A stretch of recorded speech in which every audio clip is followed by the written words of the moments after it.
like how does the machine learning works or something like that, and what are the features, what are the types, and how do we classify the data, and a lot of things. But again, story only. So anyone who has worked on machine learning so far, like you know the basics or something of machine learning? Anyone? नहीं?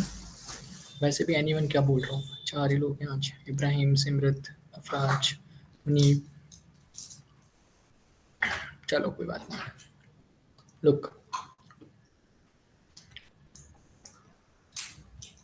so I'm assuming you're not aware about machine learning. So I'm starting with the basics, like very basics. So for example, whenever we are talking about machine learning, we are talking about two things. One, a training. Second, a data. How we are training the modules or any machine or any program with the help of the data that we are providing it to. Now, it can be of multiple types depending on the what output we want. For example, if we have to simply take an example, how does this machine learning work? Assume like when we were kids मतलब इतना नहीं कि 4-5 साल के, when we were kids of 1 year, 1.5 year maybe, उतना ही, ज़्यादा नहीं, then we were not able to talk.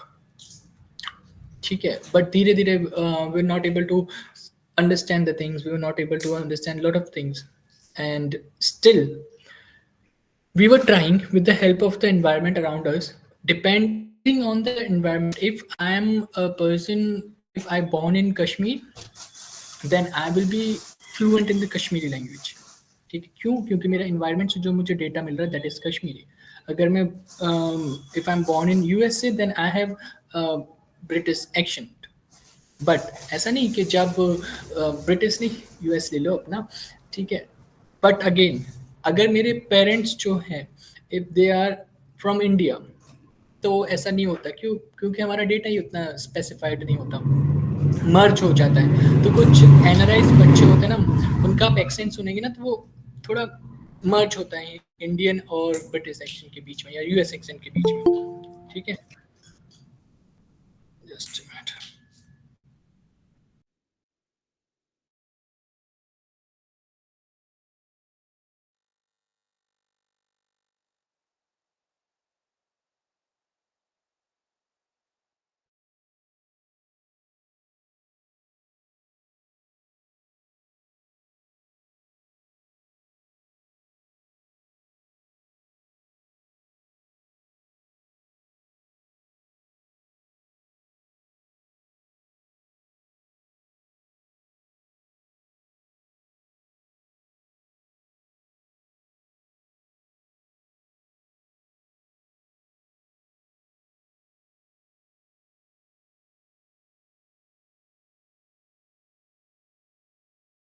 Look, so coming back to the point, कि as a human we are also a program.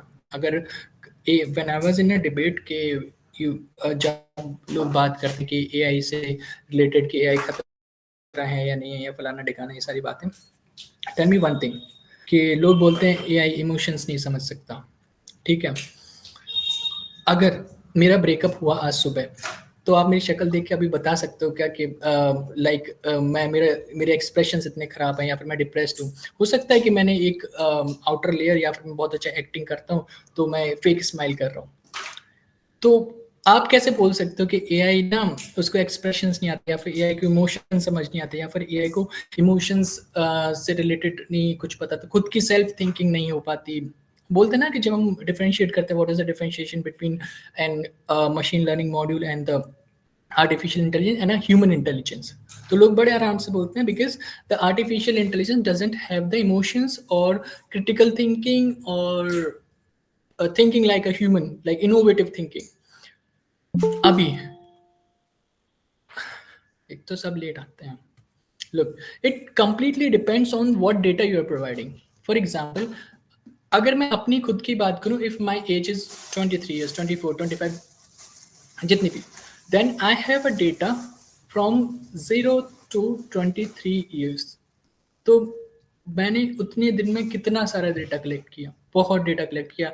अगर आप जो बोलते ना, आप आई डोंट नो मुझे बोलना चाहिए कि नहीं, लोग बोलते ना कि रिफ्लेक्ट करता है कि आपकी परवरिश कैसी थी, आप बंदे की जो रिफ्लेक्शंस होते हैं वो डिपेंड करते हैं परवरिश कैसी हुई। It is nothing like it completely a data. If you are giving a data in a way that is for being a good person, or if you're giving a data for being a bad person, ठीक है, मतलब बचपन से जो environment रहा या फिर कुछ भी सॉर्ट ऑफ फ्रेंड सर्कल या कहीं भी कैसे भी, I am not pointing out something. तो it is completely depending on the data what you are giving to the modules. फिर उसके बाद ही ट्रेंड कुछ भी वर्जन बन सकता है। अब इसमें आप अगर ये कमेंट जो लोग करते हैं कि इमोशंस या वगैरह कुछ और, तो आपने एआई को ट्रेन किया होता है कुछ 1000 के डेटा से या 10,000 के या फिर 1 मिलियन के या 10 मिलियन के, या फिर अगर आप साइज में बात करेंगे 1 GB 2 GB 10 GB। हमारे पास जो डेटा होता है एज अ ह्यूमन वो बहुत ज़्यादा होता है। अभी जो बात करते हैं कि भाई एआई खतरा बनने वाला है या कुछ और ऐसा फलाना देखा ना, अगर एआई का एक मैं मॉडल बनाने चाहूँ जो सिर्फ और सिर्फ हमारी एक्टिविटीज़ को मेजर करता हो या फिर हमारी एक्टिविटीज़ को क्या करता हो, कैलकुलेट करता हो या फिर उनको प्रिडिक्ट करता हो। मुझे अगर पता होगा तुम्हारे बर्थ डेट से 20th ईयर या फिर अगर तुम्हारी एज 20 साल तक की है तब तक का data, I can predict what is your next move. Like अगर मैं आपको एक ऐसी जगह पे छोड़ दूं जहाँ पे लड़ाई हो रही है और मुझे आपका बचपन से लेके 20th ईयर तक का डेटा पता है, I can predict your move, और 99.999% चांसेस होते हैं कि वो सेम होगा। जो 0.11% रह रहा है वो भी इसलिए क्योंकि शायद कोई एक ऐसा डेटा होगा जो मैंने मिस कर दिया। बट अगर हमारे पास पूरा डेटा है तो हमारा मशीन लर्निंग का जो मॉडल होता है वो कभी गलती नहीं कर सकता। लोग बोलते हैं गलती एआई के मॉडल ने की या फिर जो टेस्ट कार्स होती हैं या फिर कुछ और ऑटोमेटेड कार्स होती हैं वो हमने मॉडल ट्रेन किए होते हैं, और फिर हम बोलते हैं कि एआई भरोसा नहीं कर सकते। हम बोल रहे हैं कि हम खुद पे भरोसा नहीं कर सकते। प्रोग्राम हमने लिखा, डेटा हमने दिया, मॉडल ट्रेन हमने किया, देन कैसे बोल सकते हो कि एआई की गलती है? So as of now in our current era we do not have that technology to give a data of around 10 TB या फिर 100 TB या 1000 TB of the data. If you are going to train a model with the data of 1000 TB, आप सोच भी नहीं सकते कितना ज़्यादा प्रोसेसिंग में टाइम लगेगा या फिर मॉडल ट्रेन होने में कितना ज़्यादा टाइम लगेगा। बट इन केस अगर हम जो टेक्नोलॉजी की जो अभी रिसेंट आई गेस एनवीडिया ने एक चिप प्रेजेंट की थी, वो शील्ड टाइप की है, आई फॉरगॉट द नेम, मैं नाम वापस से भूल गया। एक आप ऐसे देखेंगे ना जैसे कैप्टन अमेरिका की जो शील्ड है उस टाइप की एक शील्ड एनवीडिया ने एक अपना जीपीयू लॉन्च किया है। आप में से किसी को नाम पता है उसका? वो उसका नाम तो मुझे नहीं पता, बट स्पेसिफिकेशन ये है कि उसमें कुछ 1 ट्रिलियन ट्रांजिस्टर्स लगे हैं और उसमें जो आप ऐसा समझ लिए कि एक पूरे देश के सर्वर का डेटा भी उसमें आप अब प्रोसेस कर सकते हो। ठीक है, तो आसानी से मैं 10 TB का डेटा या फिर 1000 TB का डेटा, एक पर्सन की पूरी लाइफ साइकिल का डेटा जो मैं अपने आप से, फॉर एग्जांपल अभी तो हमने स्टार्ट किया होगा मे बी फेसबुक इंस्टाग्राम या फिर बाकी सोशल मीडियाज या फिर एंड्रॉयड फ़ोन यूज़ करना, maybe from the age of 12 years 15 years और मोर देन लाइक 16 ईयर्स, बहुत ज़्यादा रेयर केस में 17 ईयर्स। ठीक है, तो हमने ज़्यादा डेटा नहीं दिया, but for a generation of after 2020 सारे बच्चों के पास फ़ोन होता है। आफ्टर 4 ईयर्स 5 ईयर्स फ़ोन नहीं होता तो उनके पेरेंट्स उनका डेटा डालते रहते हैं कि आज मेरे बच्चे ने ये किया, व्हाट्सएप पे डाल रहे हो या फेसबुक पे डाल रहे हो या फिर कहीं और डाल रहे हो। We are collecting data. आप जो फेसबुक के आप देखेंगे जितने भी आपको फेसबुक के क्या बोलते हैं क्या लगता है फाइन लगे हैं, वो सारे डेटा की वजह से लगे। क्यों? क्योंकि अगर मैं डेटा चोरी कर रहा हूँ तो जो आप ये समझिए कि नेक्स्ट गोल जो है जनरेशन का वो डेटा पे ही है। मुझे आपका सारा डेटा पता है, आई कैन प्रिडिक्ट बीजेपी जीतेगी कि कांग्रेस जीतेगी, मुझे पूरे देश का डेटा पता है कि सारे लोगों का मेरे पास डेटा है। मुझे पता है कौन क्या स्क्रॉल कर रहा है, कौन कौन सी पोस्ट को लाइक कर रहा है, कौन किस पोस्ट पे कमेंट कर रहा है। मुझे इलेक्शंस की ज़रूरत ही नहीं है, मैं वो सारा डेटा यूज़ करूँगा, फेसबुक से लूँगा या इंस्टाग्राम से लूँगा या टिकटॉक से लूँगा। टिकटॉक बैन हुआ, जो भी, क्यों बैन हुआ? डेटा की वजह से ही बैन हुआ था। मैं वहाँ से डेटा एक्सट्रैक्ट करूँगा, कोई भी पॉलिटिकल पार्टी डेटा एक्सट्रैक्ट करेगी, एक्सट्रैक्ट करने के बाद कुछ मॉडल ट्रेन करेगी, मॉडल ट्रेन में देखिए कौन हमारे सपोर्ट में, जरूरत नहीं इलेक्शन की, क्योंकि हमारे actions they are directly dependent on the pre-data that we are feeding in. अगर मैं पहले से ही बता रहा हूँ तो मतलब मेरी प्राइवेसी क्या है, कुछ नहीं है, मैं मतलब कोई भी जरूरत ही नहीं है वोटिंग की, ऐसे समझिए आप।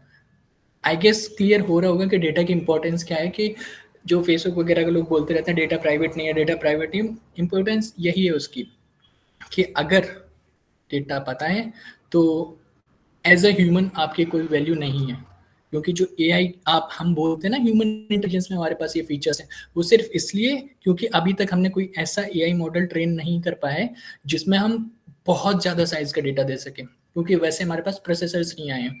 अभी जो हमारे पास मॉड्यूल्स हम यूज़ करते हैं उसमें अगर हम कुछ 2-4 GB का भी डेटा दे देते तब भी वो 10-15 मिनट ले लेता है प्रोसेस होने में, टेराबाइट तो बात की बात है। ठीक है, तो अगर किसी को चीज़ को और ज़्यादा समझना हो ना मशीन लर्निंग के मॉडल्स के डेटा में, एक मूवी है, फिर नाम भूल गया, उस कंसेप्ट ये है उसका कि उसने क्या किया, पूरे एक कंट्री की जनरेशन का मतलब जो जो अगेन जो मैं पॉलिटिकल पार्टी वाला एग्जांपल दे रहा था कि जो जो अगेंस्ट में थे उन सबको किल करने का प्लान था। उसको पॉइंट आउट किसने किया था कि इंडियन को किल करना है, एआई मॉडल ने। क्यों? क्योंकि इनके बचपन में हो सकता है शायद उनके साथ कोई एक इंसिडेंट हुआ था जिसकी वजह थी बीजेपी या फिर जिसकी वजह थी कांग्रेस, तो वो बंदा कभी देगा ही नहीं बीजेपी को वोट, या फिर हो सकता है वो 10 साल बाद वो उसे अकल आए तो वो 10 साल बाद मना करेगा कि मैं नहीं दूंगा। आप समझ रहे हैं ना कि it all about the data और कुछ नहीं।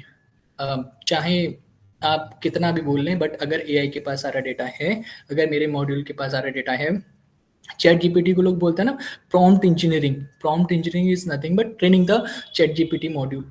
जो प्रॉम्प्ट इंजीनियर्स हम क्रिएट कर रहे हैं तो वो क्या करते हैं, ज़्यादा से ज़्यादा डेटा फेड करते हैं या फिर चैट जीपीटी को वे बताते हैं कि आपको ये डेटा यहाँ से फेच करना है, या फिर प्रॉम्प्ट ऐसा देते हैं जिसमें डिटेल लिखा होता है, तो उस हिसाब से काम करके मैं अच्छा सा आउटपुट दे देता है। तो मशीन की गलती नहीं होती, हम जो डेटा दे रहे हैं उसकी गलती होती है। ठीक है, अगर जितनी भी मिस्टेक्स होती हैं आर्टिफिशियल इंटेलिजेंस रिलेटेड थिंग्स में, that is from our side not from the AI model, क्योंकि हमने वैसा डेटा ही नहीं दिया। ठीक है, तो अगर सोच के देखें तो आई गेस अगर हमने डेटा पे कंट्रोल नहीं किया तो जो मूवीज में हम देखते हैं ना कि एआई रूल कर रहे हैं ह्यूमंस पे, दैट इज बड़े आसानी से पॉसिबल, क्योंकि humans are too much predictive, machines are not predictive but humans are predictive. वो भी तब जब सारा डेटा नहीं होता हमारे पास। अब तो हम खुलेआम डेटा अपना बांट रहे हैं, सब अपडेट करते हैं कि आज मैंने चाय पी, स्नैप डाल के भेज दिया, फिर ये किया वो किया। You can understand my point कि हमारा डेटा आजकल ऐसे फ्री में हम बांट रहे हैं, जो हमें आगे चल के खतरा बनेगा ही बनेगा। ठीक है, तो ये तो हो गया ज्ञान कि एआई के जो डेटा होता है वो कैसे थ्रेट बन सकता है। अब ये ज्ञान मैंने इसलिए दिया क्योंकि जब कंपनीज आती हैं they will give you a topic कि डिबेट करने के लिए, जब होता है ना डिबेट, तो उसमें ना ये वाला टॉपिक 50-60% एआई रिलेटेड वाली कंपनीज देती हैं, एआई इज अ थ्रेट और AI is a beneficial thing. ठीक है, तो आप ये पॉइंट्स का यूज कर सकते हैं। मैंने तो थ्रेड वाले को सपोर्ट किया बड़े आराम से, मैं जीता भी था। ठीक है, तो now coming back two point कि मशीन लर्निंग के क्या होते हैं क्या नहीं होते हैं और टाइप्स क्या होते हैं। तो लुक, सबसे पहले अगर मैं बात करूंगा मशीन लर्निंग की तो आपको डेफिनेशन तो समझ आ गई कि मेरे पास मैं क्या करता हूँ, एक कुछ 100 पिक्चर्स लेता हूँ या फिर सम सॉर्ट ऑफ डेटा जो मैं लेता हूँ, मॉडल को देता हूँ, ये ले भाई इसको यूज कर और खुद को ट्रेन कर ले, अब मैं तेरे से कुछ काम कराऊंगा, दैट्स इट। ऐसा नहीं है कि मैं सारा का सारा डेटा दे रहा हूँ उसको, मैं कुछ डेटा देता हूँ उसको। For example it's up to me कि मैं कितना प्रेडिक्टिव, कितनी एक्यूरेसी के लिए मैं मॉडल क्रिएट कर रहा हूँ। ठीक है, जो सैमसंग या फिर एंड्रॉयड या फिर कोई भी एंड्रॉयड का आप फेस लॉक देखेंगे और आईफोन का फेस लॉक देखेंगे, दोनों में एक डिफरेंस होता है।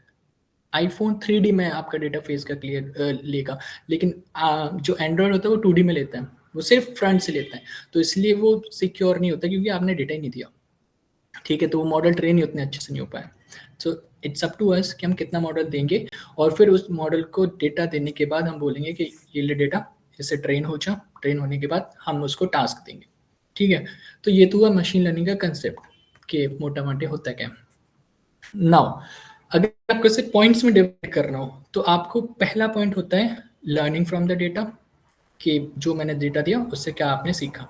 मतलब मशीन लर्निंग को अगर आपको पॉइंट्स में डिवाइड करना हो तो एक मशीन लर्निंग जो मॉडल होता है उसके क्या कंसेप्ट होते हैं। पहला learning from the data, second आता है हमारे पास कि प्रिडिक्शंस, मेकिंग प्रिडिक्शन, कि ये आउटपुट देने के बाद आप मुझे बताओ कि फ्यूचर आउटकम्स क्या आ सकते हैं जो आपने पैटर्न लर्न किया है। ठीक है, और थर्ड होता है जनरलाइजेशन, कि that ability of a model to perform well and unseen data, यानी कि आपने जो आपको मैं डेटा दिया उस डेटा को जनरलाइज करने के बाद, जिसे हम क्रिटिकल थिंकिंग भी बोल सकते हैं, तो उस जनरलाइजेशन के बाद आप कितना अच्छे से परफॉर्म कर पा रहे हैं, जो हमारा मॉडल है मशीन लर्निंग का वो कितना अच्छे से परफॉर्म कर पा रहा है। ठीक है, तो हम मशीन लर्निंग के यही मॉडल के 3 कंसेप्ट होते हैं जिससे हम जज करते हैं कि कैसा ट्रेन किया है हमने। फर्स्ट होता है learning from the data, second is making prediction, third is generalisation. ठीक है, अब आ जाते हैं मशीन लर्निंग के की कंसेप्ट पे। पहला कि types of the machine learning. अब देखो, इसको हम बहुत सारे टाइप में डिवाइड कर सकते हैं, बट जो मेजर टाइप है वो है हमारा, फर्स्ट होता है सुपरवाइज लर्निंग, दूसरा होता है अनसुपरवाइज लर्निंग, एंड तीसरा होता है री इन्फोर्समेंट लर्निंग। ठीक है, यानी कि अगर मुझे टाइप्स डिवाइड करने हो मशीन लर्निंग के, तो मैं कैसे करूँगा, supervise, unsupervised and re enforcement. ठीक है, जो मैं मॉडल क्रिएट करूँगा या फिर कैसे क्रिएट, वो सब देखते हैं कि करके। लुक,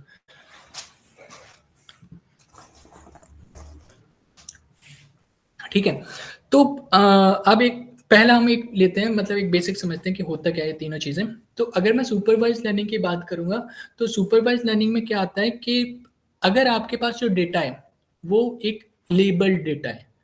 लेबल्ड डेटा मतलब पेयर्स बने हुए इनपुट और आउटपुट के, जैसे डिक्शनरी लेबलिंग होती है हमारे पास, की और वैल्यू आप उनको इनपुट और आउटपुट अज्यूम कर लो कि ये मैं इनपुट दे रहा हूँ और इसका ये आउटपुट आ रहा है, तो वो सब कैसा हो गया, डेटा लेबल्ड डेटा हो गया। सुपरवाइज लर्निंग में हम डेटा कौन सा यूज कर रहे होते हैं, लेबल्ड डेटा यूज कर रहे होते हैं। इनके हम इनके एग्जांपल्स देखेंगे, जैसे कि रिग्रेशन होता है। रिग्रेशन मतलब इसमें क्या, रिग्रेशन में क्या करते हैं कि हम प्रिडिक्शन करते हैं कंटिन्यूस वैल्यूज का, कि 1 के बाद 2 आएगा, 3 आएगा, 4, मतलब ये मैं बहुत आसान से बोल रहा हूँ 1 2 3 4, बट रिग्रेशन मतलब होता है कि प्रिडिक्टिंग द कंटिन्यूस वैल्यूज। ये किसके अंदर आता है, सुपरवाइज लर्निंग में। क्यों सुपरवाइज लर्निंग में, क्योंकि यहाँ पे जो हमारा डेटा होता है जो मशीन को दे रहे होते हैं लर्निंग के लिए, वो लेबल्ड डेटा होता है, वो इनपुट और आउटपुट के पेयर्स में होता है, यानी कि सुपरवाइज होता है, हमारा कंट्रोल होता है डेटा पे, ऐसा समझिए। ठीक है, तो एक एग्जांपल तो इसका सुपरवाइज का होता है रिग्रेशन, जिसमें हम क्या कर रहे होते हैं, हम यहाँ पे प्रिडिक्शन कर रहे होते हैं कंटिन्यूस वैल्यूज का।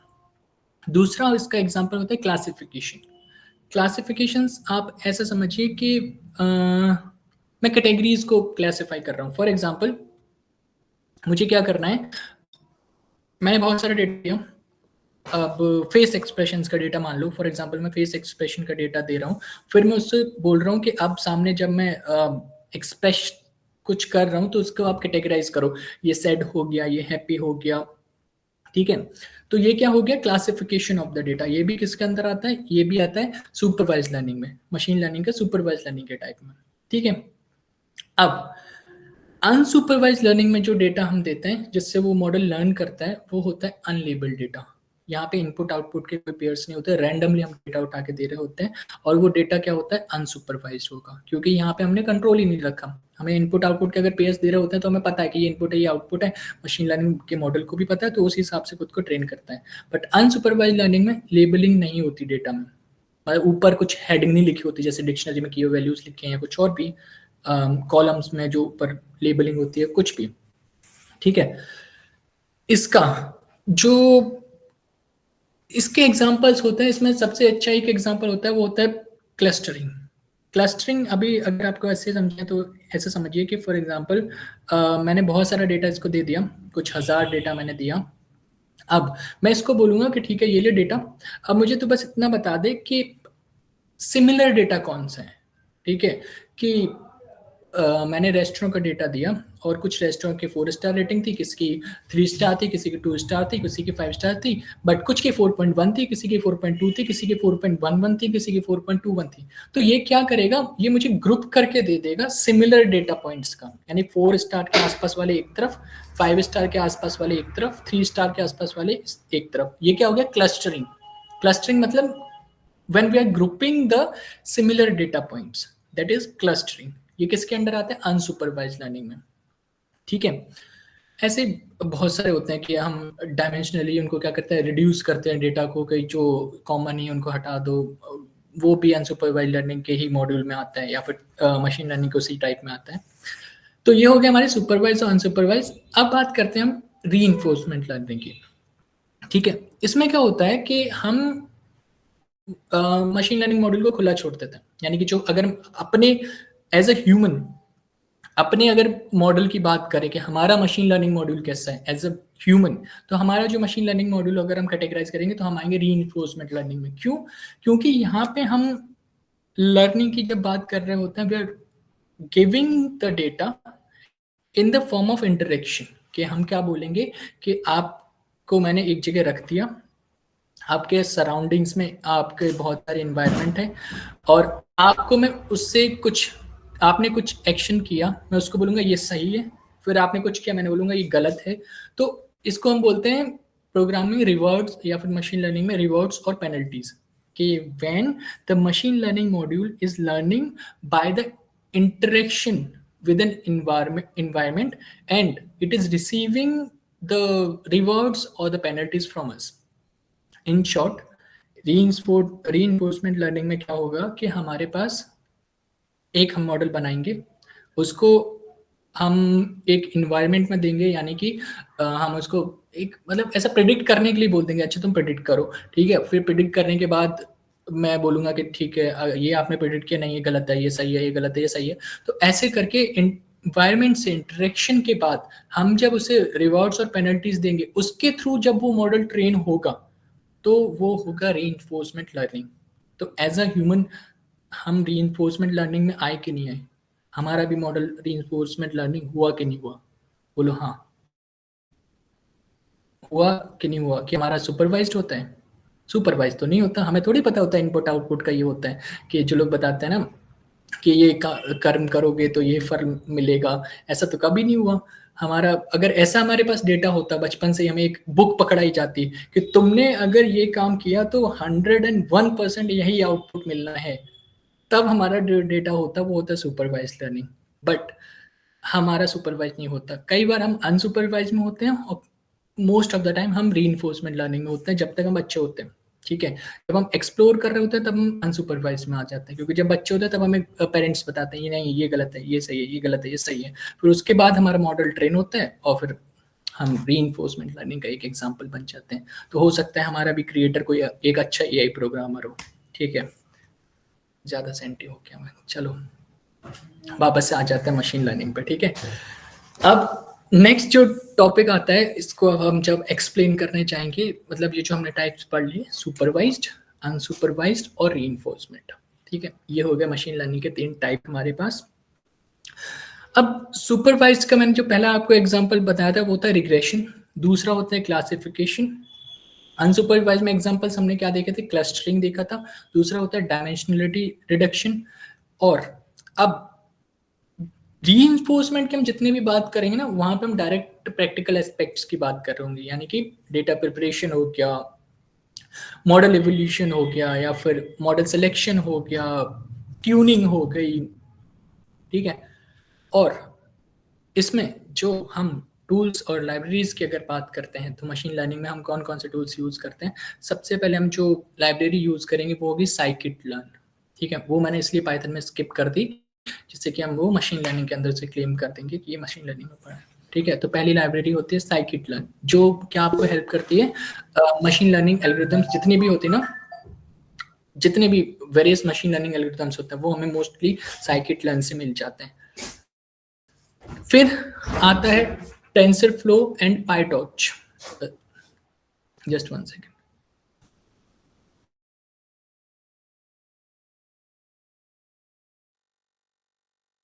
ठीक है, ऐसे ही साइकिट लर्न के बाद एक और जो हमें लाइब्रेरीज होती हैं वो होती है टेंसर फ्लो एंड पाईटॉर्च। इसमें क्या होगा, डीप लर्निंग होता है, डीप लर्निंग कभी सुना है डीप लर्निंग? अच्छा, मशीन लर्निंग और डीप लर्निंग में किसी को फर्क पता है? बोलो यार, ये तो बहुत कॉमन सी चीज है कि मशीन लर्निंग और डीप लर्निंग में क्या फर्क होता है। अच्छा, मैं सीधा मशीन लर्निंग पे आ गया, I missed a point. Artificial intelligence और मशीन लर्निंग में क्या फर्क होता है? मशीन लर्निंग तो मैंने बता दिया, आर्टिफिशियल इंटेलिजेंस तो आप सुनते ही आ रहे हो। आर्टिफिशियल इंटेलिजेंस और मशीन लर्निंग में कोई फर्क होता है क्या, कि दोनों एक ही चीज है? Sir, oh, sorry, I missed this. Sir, for answer how the machine work if no distinction is made between input and output. Look, unsupervised में जब हम इनपुट और आउटपुट का डेटा नहीं दे रहे होते हैं, आपने जब स्कैटर डेटा का प्लॉट कर रहे थे ना, जो डेटा स्कैटर्ड था, हालांकि है वो इनपुट और आउटपुट, किसी के x के वैल्यू के बाद y मिला, बट वो डेटा का कोई लेबलिंग नहीं होता। मैं इनपुट और आउटपुट की वर्ड को हटा के क्लैरिफाई करने के लिए मैं लेबलिंग बोल देता हूँ कि मेरे पास डेटा तो है पर उसकी मुझे कोई कैटेगरी नहीं पता। कि मुझे पता है कि ये फेस के एक्सप्रेशन का डेटा है या फिर ह्यूमन बॉडी डिटेक्शन का डेटा है, कोई लेबलिंग नहीं होती डेटा के ऊपर, यानी कि कोई एक्सेल सीट नहीं बनी होती, डेटा मर्ज होके दिया होता है जिसको हम ग्रुपिंग के हिसाब से उन डेटा में सिमिलरिटीज देख के फिर मॉडल को ट्रेन कर रहे होते हैं।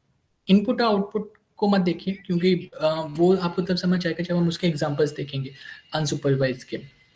ठीक है, लेबलिंग को पकड़िए कि सुपरवाइज में होता है हमारे पास लेबलिंग, और अनसुपरवाइज में हमारे पास डेटा के ऊपर कोई लेबलिंग नहीं होता, अनलेबल्ड डेटा यूज करते हैं। हाँ, तो आर्टिफिशियल इंटेलिजेंस और मशीन लर्निंग में क्या डिफरेंस होता है? होता भी है। फिर हम आए मशीन लर्निंग और डीप लर्निंग पे। अब बोलो यार कोई, आर्टिफिशियल इंटेलिजेंस और मशीन लर्निंग में कोई डिफरेंस होता है क्या?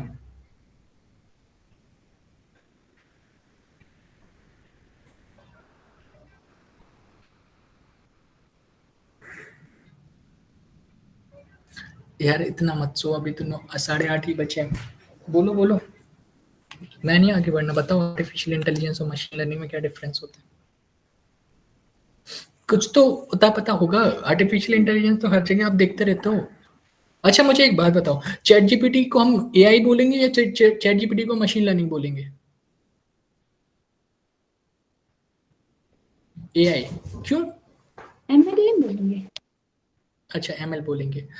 अब एक डिबेट हो गई आयशा वर्सेस गुरलीन, तो बताओ आर्टिफिशियल इंटेलिजेंस और मशीन लर्निंग में क्या डिफरेंस होता है? डीप लर्निंग की तो बात हम बाद में करेंगे।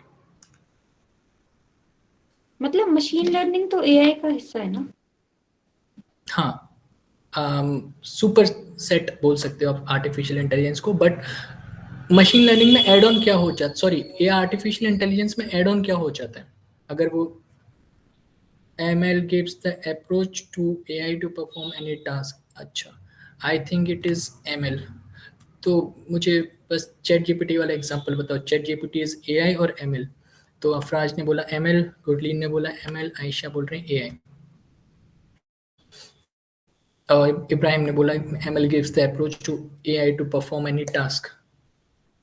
ये तो वो हो गया ना कि एक इंजन हो गया। अगर मैं ऐसे, मैं खुद से अगर आपको समझाने की कोशिश करूं तो मैं तो ऐसे बोल के समझाऊंगा कि artificial intelligence is a car, machine learning is an engine. ये डाइजेस्ट हो रहा है क्या? क्या इससे मैं क्लैरिफाई कर पाऊंगा? अगर मैं ये बोलूं तो सही है क्या? अच्छा ईशा ने मतलब बोला ठीक फर्क है। क्या पड़ेगा फिर? फर्क मैं गाड़ी हिल सकती है, इंजन रुका रहेगा मतलब? मैं ऐसे बोल रहा हूँ कि car is an artificial intelligence, the engine of that car is machine learning. अभी ठीक है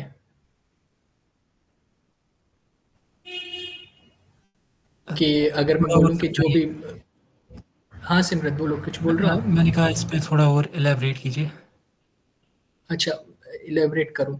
मैं अभी आंसर मैं नहीं बता रहा हूँ आपको, मैं बस पुट कर रहा हूँ, लेट्स हैव अ डिस्कशन कि ऐसा नहीं, I want to have your thoughts कि ऐसा नहीं मैं ही बोलता रहूँ, मैं ही बोलता रहूँ, थक जाऊँ मैं, इसलिए बीच बीच में मैं स्टॉप ले लेता हूँ जानबूझ के, अपने भले के लिए मजाक कर रहा हूँ, ठीक है।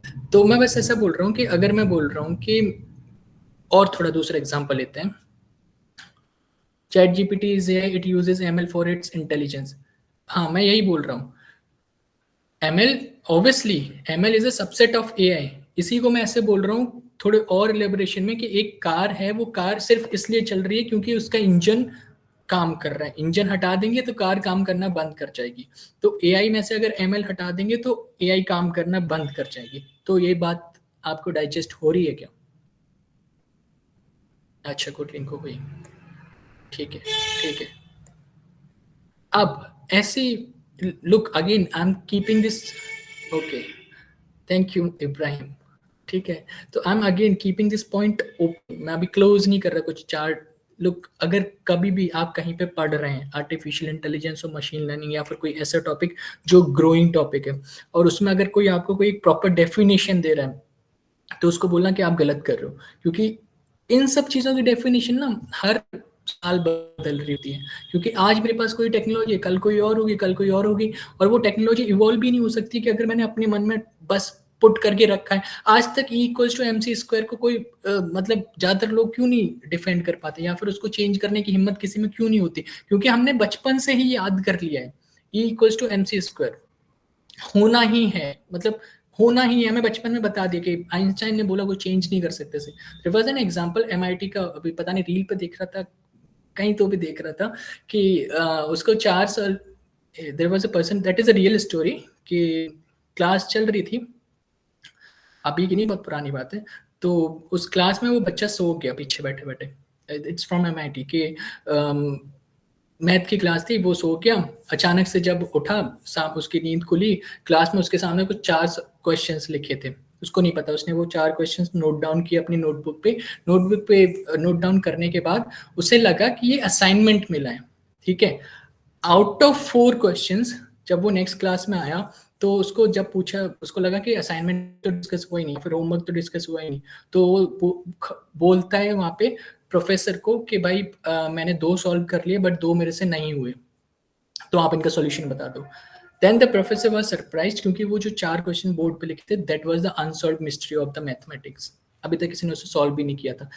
अगर उस सोते हुए बच्चे ने, वो जाग रहा होता, उसको पता होता कि अनसॉल्व्ड है, तो वो ट्राई ही नहीं करता उनको करने की, ठीक है। तो मशीन लर्निंग और एआई और ये डीप लर्निंग, इन सब टॉपिक्स में अगर कोई प्रॉपर डेफिनेशन देने लग जाए ना कि this is machine learning, this is artificial intelligence, this is deep learning, that is wrong, क्योंकि फिर हमारा ब्रेन ऑटोमेटिकली लिमिटेड हो जाता है, आगे सोचने की कोशिश ही नहीं करता, ठीक है।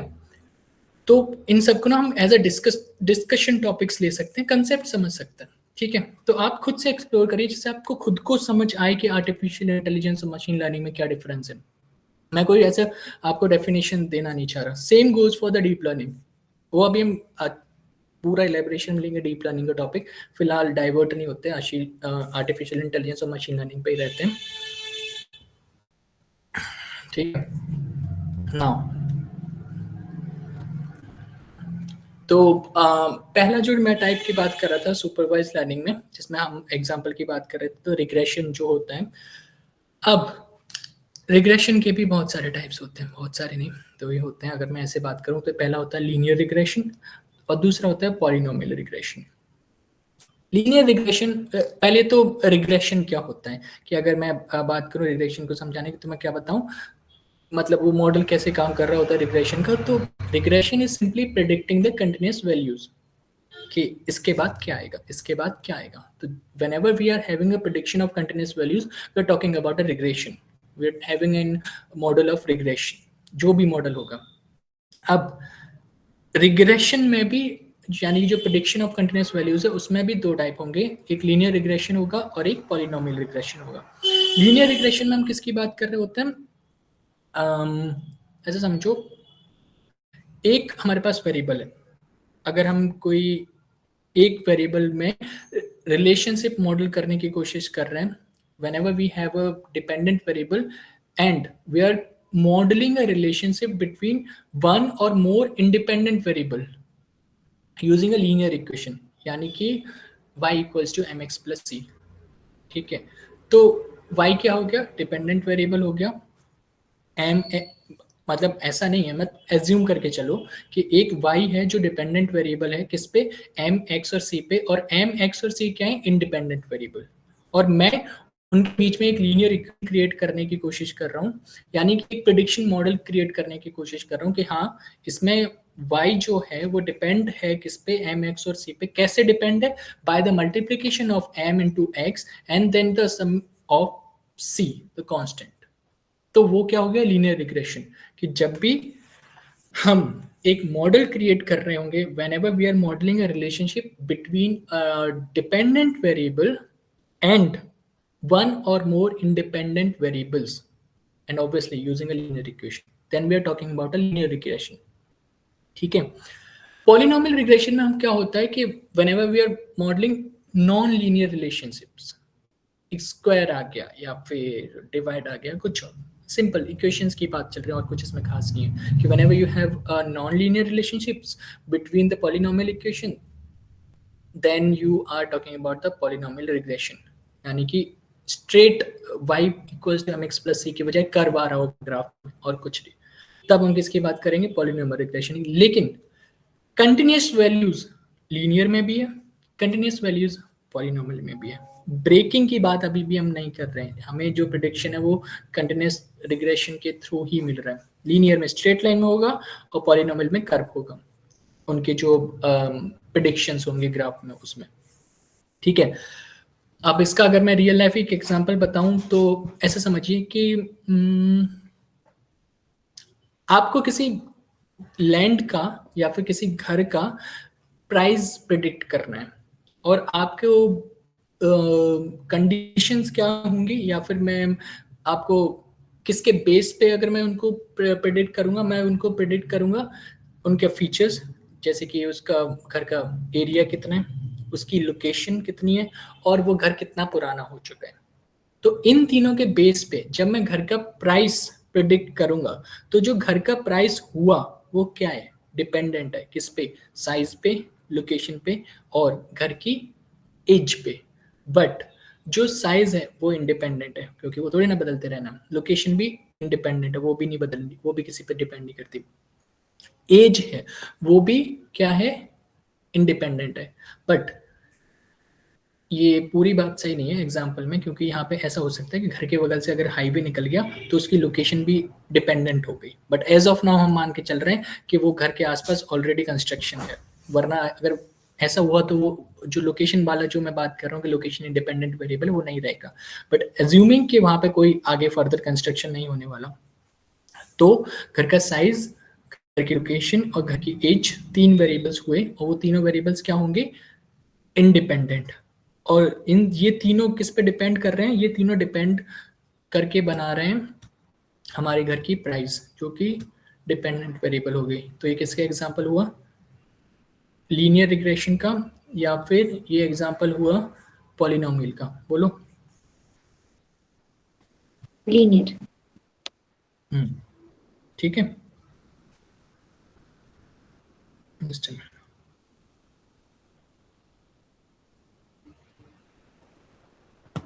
Please give me 1 minute.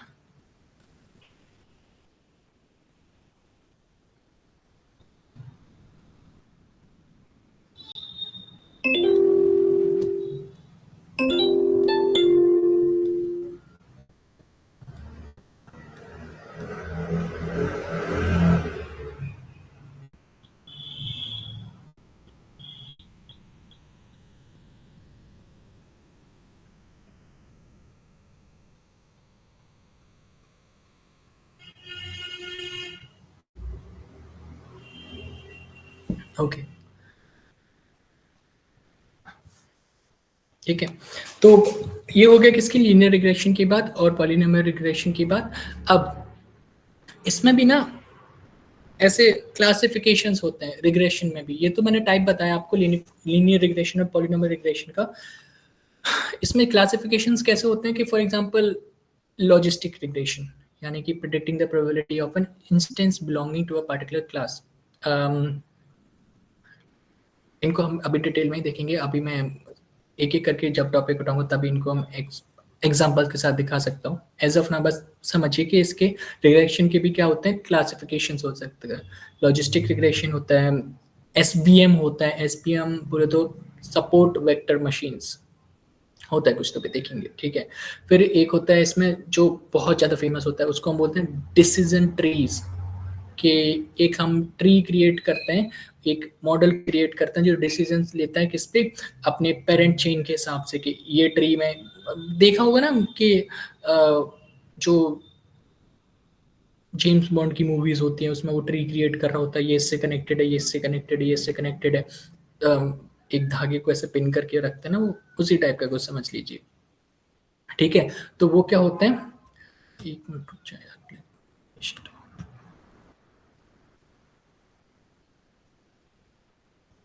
ठीक है, तो वो क्या हमारे पास होता है, वो होता है डिसीजन ट्रीज। और वो भी किसके अंदर आते हैं, रिग्रेशन के अंदर आते हैं, क्योंकि वो भी आइदर लीनियर हो रहे होते हैं या फिर पॉलिनोमियल हो रहे होते हैं, ठीक है।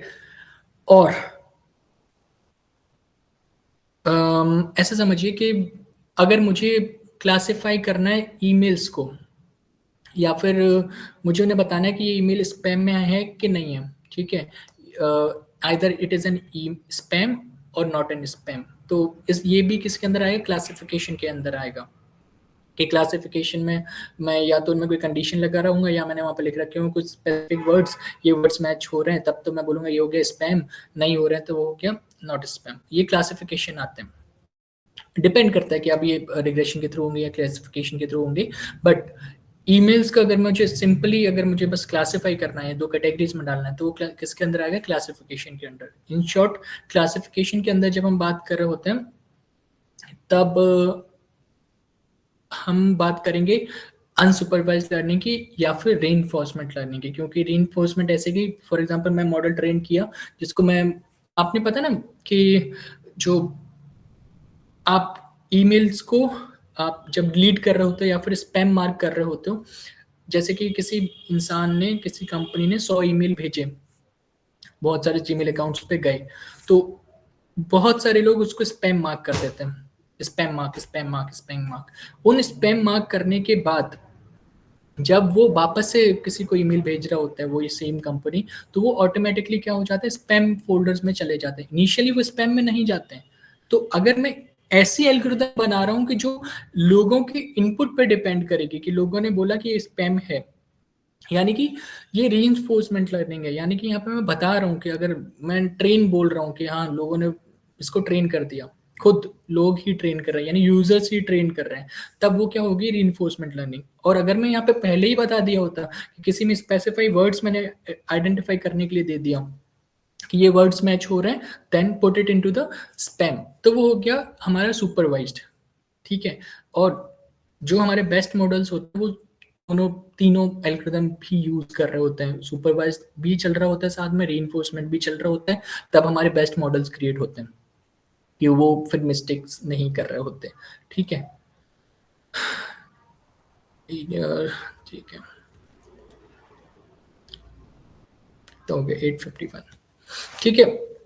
ये किसकी बात हो गई, ये हो गई क्लासिफिकेशन की बात। क्लासिफिकेशन में हमने देखा कि अगर मुझे क्लासिफाई करना है तो मैं उनको लीनियर रिग्रेशन कैसे क्लासिफाई कर सकता हूँ, ठीक है। और देख लेते हैं हम,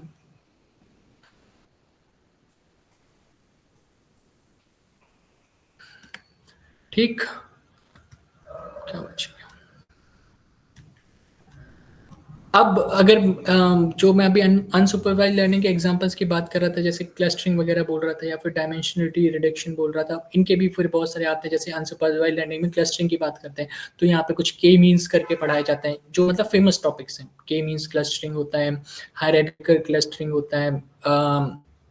जब मुझे के मीन, आप लोगों ने ईसी में कोई है क्या, अगर आपको कभी डेटा कंप्रेशन पढ़ाया गया क्या, data compression, compression, data compression CSC में भी पढ़ाया जाता है। अगर कोई थर्ड ईयर में होगा तो मोस्ट प्रोबेबली बताया ही जाता है। होता क्या है कि आपको, ठीक है इब्राहिम, पता है मुझे, चलो। तो होता क्या है, ऐसा समझिए कि जब आप किसी इमेज को देते हैं और फिर बोलते हैं कि इसको कंप्रेस करो, और वो आपको 10 MB को कुछ केबीज में कन्वर्ट करके दे देता है। तो वो कैसे करता है, कुछ आइडिया कभी सोचा है? कि इमेज तो वही रही, लोग बोलते हैं क्वालिटी डिग्रेड हो जाती है। मतलब क्वालिटी डिग्रेड हो जाती है मतलब क्या, पिक्सल्स कम हो जाते हैं, पिक्सल्स डिलीट करते हैं जब हम इमेज को क्या बोलते हैं, कंप्रेस कर रहे होते हैं। आज का आपका असाइनमेंट है, आपको इमेज कंप्रेशन के बारे में आपको पढ़ के आना है। आपको पता करना है कि जब हम इमेज कंप्रेस कर रहे होते हैं तब हम एक्चुअली में हटा क्या रहे होते हैं। अगर 10 MB के डेटा को मैं कुछ केबीज में ले आता हूँ तो इमेज तो फिर भी वही रहती है। लोग बोलते हैं, जो नॉन टेक बंदे, कुछ तो टेक भी बोलते हैं कि क्वालिटी रिड्यूस हो जाती है। मतलब क्या क्वालिटी रिड्यूस हो जाती है? पिक्सल थोड़ी ना मैं बैठ के डिलीट कर रहा हूँ कि 10 MB में 10 मेगाबाइट्स के थे पिक्सल, फिर मैंने इतने पिक्सल डिलीट कर दिए। उतने पिक्सल डिलीट करने जाऊँ तो पिक्चर में कुछ बचेगा ही नहीं। तो कंप्रेशन में एक्चुअली में हो क्या रहा होता है, पीडीएफ फाइल कंप्रेस कर रहे होते हैं या फिर वीडियोज कंप्रेस कर रहे होते हैं, तो हम कंप्रेशन में एक्चुअली में हटा क्या रहे होते हैं। It is not a part of machine learning, but आपको ये देखना है, somehow it will be a part। मैं जरूर इंक्लूड करूंगा इसको। पैटर्न पिक्सल्स आई थिंक वो के मीन्स के थ्रू कुछ होता है, के मीन्स रिलेटेड, बट आप पिक्सल्स के अलावा भी बहुत सारी चीजें हो रही होती है जब हम फाइल साइज को रिड्यूस कर रहे होते हैं, क्योंकि वो तो इमेज की बात हो गई। बट मैं जब पीडीएफ को अगर मैं कर रहा होता हूँ या फिर टेक्स्ट फाइल का मैं भी कंप्रेशन कर रहा होता हूँ, गेम का पूरा एक गेम होता है जो 4-6 GB का होता है, उसको मैं कंप्रेस करके जिप फाइल बना लेता हूँ, तो वो होता क्या, हो क्या रहा होता है वहाँ पे, वो जिप फाइल वापस से बड़ी हो जाती है। वो मतलब क्या, वोल्टेज थोड़ी है कि ट्रांसफार्मर यूज किया और वोल्टेज बढ़ा लिया। ट्रांसफार्मर होता है ना इलेक्ट्रिकल या इलेक्ट्रॉनिक्स में आप पढ़ते हो कि दो टाइप के होते हैं ना, ट्रांसफार्मर स्टेप अप और स्टेप डाउन। तो ऐसा तो है नहीं कि वोल्टेज कभी बढ़ा लिया कभी कम कर लिया। कंप्रेशन में हो क्या रहा होता है, इसको आप एक्सप्लोर करिएगा। आज की कहानी में ये समाप्त करते हैं, बहुत हो गया आज के लिए थ्योरी। अब कल से हम 2-4 मॉडल्स वगैरह देखते हैं क्या क्या कैसे होता है, प्रैक्टिकल पे आते हैं। इस गुरलीन बोलिए। सर मतलब जो हमारा मशीन लर्निंग है ना, वो एआई के बगैर एग्जिस्ट कर सकता है? हाँ ऑब्वियसली, तो क्योंकि फिर इंजन है तो भारत इंजन की एग्जांपल नहीं दे सकते ना? मैं इसीलिए मैं इसको कमेंट नहीं किया, क्योंकि इसकी कोई डेफिनेशन में बाइंड करना ही नहीं चाह रहा। जितना आप सोच सकते हैं सोचिएगा, कल फिर हम आप इस पे वापस से डिस्कस कर लेंगे कि डिफरेंस क्या हुआ आर्टिफिशियल इंटेलिजेंस और मशीन लर्निंग में। ठीक है, हर एक का अलग पर्सपेक्टिव हो सकता है। ऐसा अगर कोई बोले कि नहीं तुम ये गलत बोल रहे हो, अनटिल अनलेस तुम ये नहीं बोल रहे हो कि मशीन लर्निंग मतलब सी प्रोग्राम और मशीन लर्निंग मतलब A+B, जब तक रिलेटेबल बात चल रही है तो हर एक का अलग पर्सपेक्टिव हो सकता है। रिलेवेंट होना चाहिए बस। आप एक्सप्लोर करिए, आपके पास बहुत ज़्यादा टाइम है, बट ऐसे कोई डॉक्यूमेंट मत देख लीजिएगा जहाँ पे डेफिनेशन दी होती है ये रही मशीन लर्निंग या ये रही artificial intelligence. That is a killing point of enthusiasm, कि मतलब मैं किल कर रहा हूँ किसी को सोचने की क्षमता को। ठीक है, ठीक है, फिर हम कल मिलते हैं। कल क्या है, सैटरडे तो नहीं है कल, फ्राइडे। ठीक है, तो नेक्स्ट संडे को तो हम लीव रखेंगे। फ्राइडे सैटरडे है हमारे पास, इसमें हम काफ़ी कर सकते हैं। ठीक है, चलो bye bye, in the next class.